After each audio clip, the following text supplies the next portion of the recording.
अमजद धीरे धीरे सामने वाली झोपड़ी में जाता है जहां वो मृत मानव घुसा था। रात के अंधेरे की वजह से और अधिक अंधेरा लग रहा था। तभी उसे सामने की ओर से उस आदमी की आवाज सुनाई दी जो उस ज़ॉम्बी से बचने की कोशिश कर रहा था।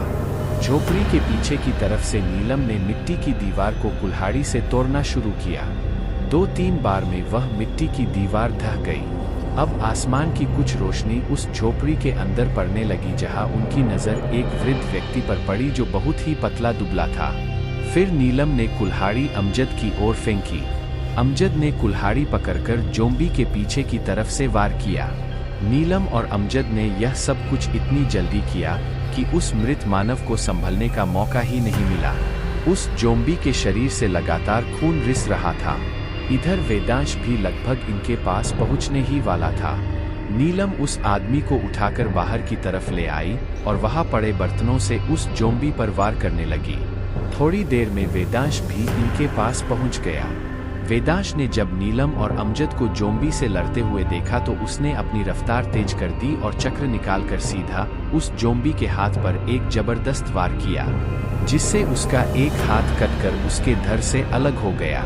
यूं अचानक वेदांश को वहां पाकर अमजद और नीलम को राहत मिली। मुझे लगा ही था कि तुम लोग किसी मुसीबत में होंगे, वेदांश ने कहा। हाँ यार, पता नहीं कहां से ये ज़ॉम्बी बच गया और देखो, यहाँ एक इंसान जिंदा बचा है। ये आदमी बहुत देर से उस ज़ॉम्बी से बचने की कोशिश कर रहा था, अमजद ने कहा। वह बुजुर्ग आदमी डरा सहमत सा जमीन में एक तरफ बैठा था। अमजद ने नीलम की ओर देखकर इशारा किया कि वो उस बुजुर्ग आदमी से बात करे। नहीं नीलम, रुको, कहीं वो भी ज़ॉम्बी ना हो, वेदांश ने नीलम को रोकते हुए कहा। पागल हो क्या? दिख नहीं रहा वो बिल्कुल ठीक ठाक इंसान ही है, अमजद ने कहा। अभी तो इंसान ही है, लेकिन अभी तुमने बताया कि ये आदमी अंदर था। कहीं उस ज़ॉम्बी के दांत इस आदमी की लग गए हो तो ये भी ज़ॉम्बी बन जाएगा। चलो, हम लोगों के यहाँ से निकलना चाहिए, वेदांश ने अमजद का हाथ पकड़ते हुए कहा। अमजद ने अपना हाथ छुड़ाया और उस आदमी की ओर गया और बोला, एक बार देखने में क्या बुराई है। नीलम भी अमजद के साथ उस आदमी के पास गई और उससे संस्कृत में बात करने की कोशिश की, लेकिन वो चुप ही रहा। वो आदमी काफी ज्यादा डरा हुआ था, उसका गला सूख चुका था। इतनी ठंड में भी उसे अच्छा खासा पसीना आ रहा था। लगता है कि यह उस ज़ॉम्बी से काफी ज्यादा डर चुका है। इसे थोड़ा पानी पिलाते हैं, अमजद बोला। नीलम ने उस आदमी से पानी के बारे में पूछा कि यहाँ पानी कहाँ मिलता है, तो उस आदमी ने अपने दाईं ओर गर्दन मोड़कर इशारा कर दिया। नीलम और वेदांश पानी लेने के लिए चले गए और अमजद उस बुजुर्ग आदमी के पास बैठा रहा। नीलम और वेदांश एक छोटी सी नहर के पास पहुंचे और वहां से अपनी बोतल में पानी भरा।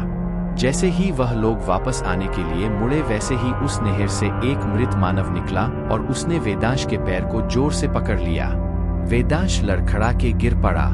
नीलम ने जब उस मृत मानव को देखा तो एकदम चीख पड़ी। उसने उस ज़ॉम्बी के हाथ पर चक्र पर बहुत वार किए और उसका हाथ काट दिया। अब बिना देरी किए ये दोनों अमजद तक पहुँचे। इन्हें भागते हुए आता देख अमजद समझ गया कि इनके साथ फिर कोई घटना हुई है। पता नहीं हम लोग किस मुसीबत में फंस गए, वेदांश दांतों को किचकिचते हुए बोला।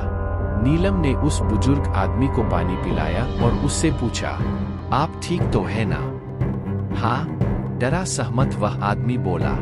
आपको उस ज़ॉम्बी ने कोई नुकसान तो नहीं पहुंचाया ना? नीलम ने हिचकिचाते हुए पूछा। इस बात पर उस बुजुर्ग आदमी ने नहीं में गर्दन हिला दी। अब तीनों दोस्त बेसिक्र थे। अरे ये रघु नहीं आया तुम्हारे साथ? अमजद ने पूछा। वो उसी जगह हमारा इंतजार कर रहा है, वेदांश ने कहा। कहीं उसके साथ भी कुछ बुरा ना हो जाए, वो अकेला है, नीलम ने कहा। तीनों दोस्त उस बुजुर्ग आदमी को लेकर जल्दी जल्दी रघु के पास पहुंचे। वहां देखा तो रघु आराम से एक झोपड़ी से टेक लगाए सो रहा था। पहली नजर में अमजद को लगा कि कहीं रघु मर तो नहीं गया, लेकिन फिर ध्यान आया कि नहीं, अगर मरता तो ज़ॉम्बी बनता। इस तरह आंखें बंद करके लेटा नहीं रहता। अपनी इसी सोच पर अमजद को हंसी आ जाती है। हम लोग यहाँ फंसे पड़े हैं और तुम्हें हंसी आ रही है। नीलम ने गुस्से में बोला।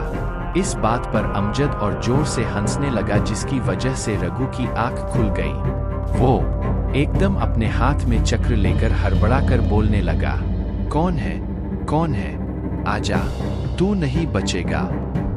रघु के मुंह से यह सुनकर अब तीनों दोस्त हंसने लगे। रघु की नींद पूरी तरह खुल चुकी थी। जब उसने देखा कि उसके दोस्त सामने खड़े हैं तो वह गुस्से में बोला, यार तुम लोगों ने मुझे डरा दिया। हमने डरा दिया या तूने हमें डरा दिया? चक्र लेकर तू तो हमें मार ही देता, वेदांश बोला।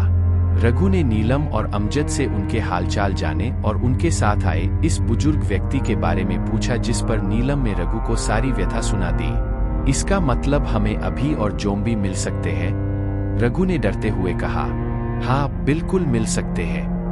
हमें अपना समय बर्बाद नहीं करना चाहिए, अभी आगे के सफर के लिए निकल जाना चाहिए। नीलम ने कहा, मैं ऐसा नहीं समझता, मुझे यह जगह सुरक्षित लग रही है क्योंकि जोम्बी की शक्ति रात को ही बढ़ती है और मेरे ख्याल से अब आधी रात का समय हो चुका है। आगे बढ़े तो हमें और भी जोम्बी मिल सकते हैं, अमजद ने कहा।